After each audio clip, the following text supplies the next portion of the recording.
As Syrian Americans gathering from across the United States, we condemn the egregious human rights violations committed by the Assad government against fellow Syrians. Responding to the calls of the Syrian American Council to meet in Washington, D.C., May 24, 2011, we resolve that, 1, we stand in full support of the political and human rights of the citizens of Syria. We support their demands for equality, dignity, freedom, civil liberties, and democracy. 2, we declare that, despite sectarian provocations by the government of Syria, all Syrians, including Arabs, Kurds, Turkmen, Muslims, and Christians, are united against the Assad regime and have maintained a message of national unity and solidarity. 3, we hold the Assad regime responsible for the indiscriminate killing of by the security apparatus and al-Shabiha, armed thugs of unarmed demonstrators and army personnel who refuse to shoot at their fellow citizens. 4, we reject the Assad regime's cynical attempts to blame the killings and bloodshed on criminal groups carrying a foreign agenda affiliated with certain militant Islamic groups. The regime's assertions are proven false by numerous eyewitness accounts supported by video evidence. 5, we declare that fear tactics and intimidation against Syrians will no longer terrify the people into silence. The nationwide calls for dignity and freedom have brought the era of terror to an end.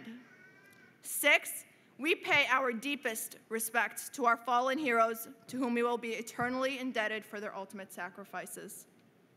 7, we declare that the role of the Syrian army is to protect the country's borders. It should not be forced to besiege its towns and cities.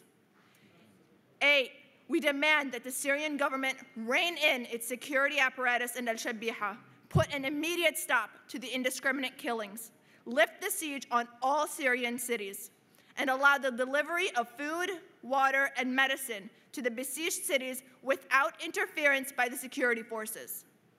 9, we demand the release of all political prisoners of conscience and political prisoners, period.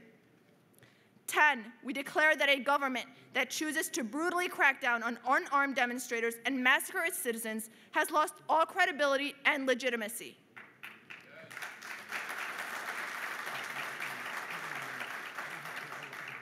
11, we call on Arab countries, the Arab League, the European Union, the United Nations, and governments throughout the world to stand in solidarity with the Syrian people and withdraw all support of the Syrian regime. 12, we commend President Obama and the United States, U.S. Congress for their stance in support of the Syrian people, and we urge them to swiftly follow through with all necessary means to A, stop the killing of Syrians by the Syrian regime's security apparatus and al-Shabiha, the armed thugs. B, delegitimize the Syrian regime. C, continue to work with the European Union, the governments of Turkey, the Arab League, and other allies and partners to pressure the UN Security Council to take steps necessary to charge Bashar al-Assad and his inner circle for crimes against humanity in the International Criminal Court for justice. D, pressure the Syrian government to open its borders to the UN Human Rights Committee to investigate conditions in the besieged cities and human rights abuses reported throughout the country. Thank you.